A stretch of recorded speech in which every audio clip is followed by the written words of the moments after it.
Salam, assalamu alaikum. J'espère que tout le monde y va bien. Comment allez-vous? Vous allez bien? Bien. Il fait un peu frais, ouais.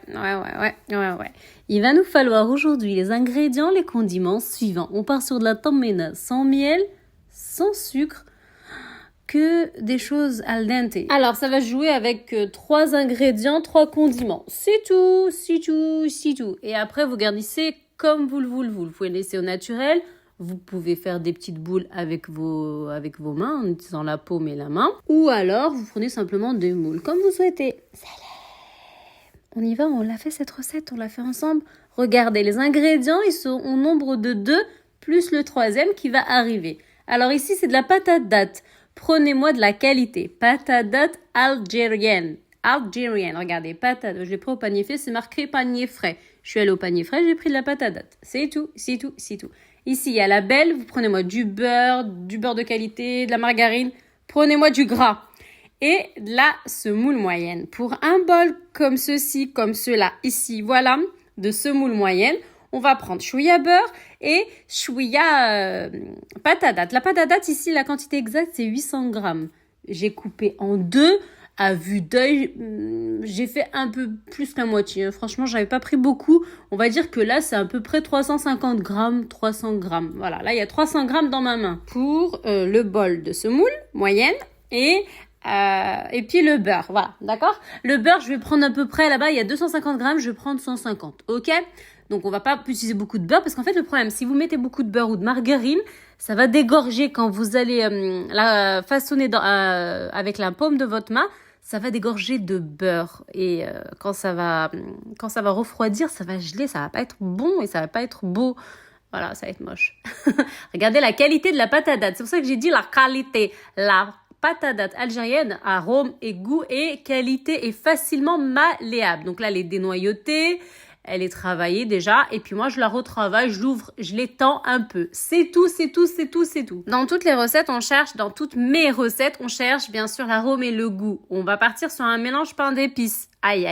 Oui, il n'y a pas beaucoup, hein, sinon ça va être très aromatisé. Une petite pincée de mélange pain d'épices. D'ailleurs, il faut que je vous fasse un pain d'épices d'ailleurs. Ça me manque ça aussi. Voilà. Alors là, c'était une petite parenthèse. Voilà. Donc là, j'ouvre mon beurre. J'enlève le petit papier là. Et là, je vais prendre environ 150 grammes, même 125, hein, voilà. Pour un bol, on a pris 350 grammes de patate date et 125 grammes, excusez-moi, à vue d'œil. Fonctionnez à vue d'œil. J'ai pas réellement de quantité. Vous regardez ce que je fais, vous faites à peu près la même chose. Le seul truc, c'est qu'il faut pas qu'il y ait beaucoup de gras. S'il y a beaucoup de gras, ça va pas le faire. C'est tout. La seule astuce, c'est ça. Faut pas avoir beaucoup de beurre. Mettre du beurre pour grassifier, je vois pas l'intérêt. Ça va dégorger et ça va pas être, ça va pas le faire. Alors, vous avez compris la recette. Donc, on va dire. Là, on va être clair pour tous.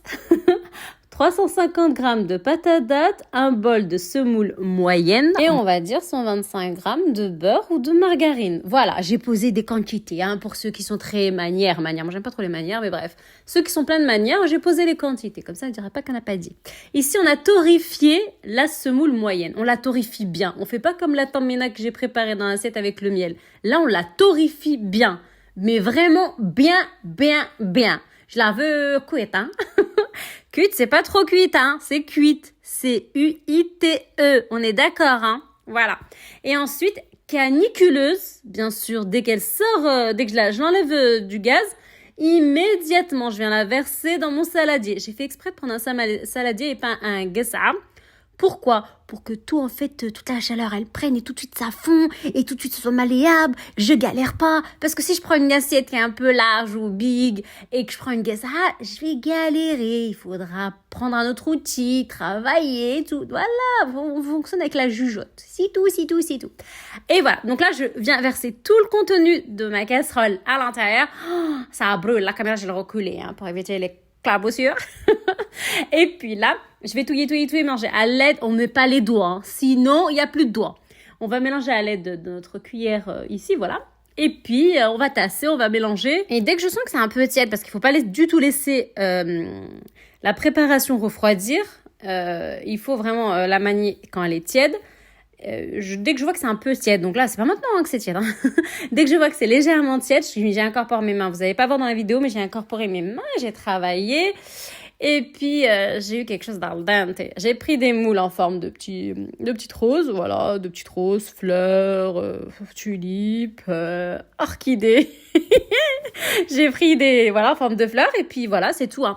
Mon peuple, ma communauté, la recette, elle est vraiment très, très, très, très, très sublime. Elle est al dente. Juste une portion, t'as énergie, t'as plein de choses, mais plein de choses dans le cœur, dans le corps, dans la tête, dans les mains.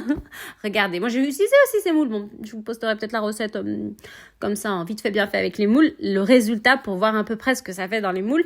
Quand vous prenez ces moules, allez-moi pas les charger pour les charger. Hein. Ça veut dire que ce qu'il y a au centre, bien sûr, on le recouvre pas. Hein, parce que je vais vous expliquer un truc. En fait, si vous amusez à recouvrir toute la surface là, ça veut dire tout le moule, là, je vais le recouvrir complètement de tamina. Ce qui va se passer, c'est que quand ça va figer, d'accord, parce qu'on va laisser un peu poser quand même un quart d'heure environ, hein, pas trop non plus, on va pas mettre ça aussi au frigidaire, dans le réfrigérateur, on va pas mettre ça aussi dans le frigo. Hein. Alors le truc, c'est que si vous recouvrez toute la surface, c'est que quand vous allez démouler, ça va être un démoulage mais catastrophique. Ça va être le séisme, vous avez vu les séismes quand il fait plein de fractures sur l'asphalte, sur le sol comme ça. Ça va faire comme ça. Pourquoi? Parce que vous avez tout soudé, tout caché. Même le centre là. Et le centre, non, c'est comme un moule. Donc le centre, si bien sûr tu le décentres, bien sûr ça va fracturer ta tamina. Faut pas faire n'importe quoi. Mon peuple, ma communauté, assalamu alaikum.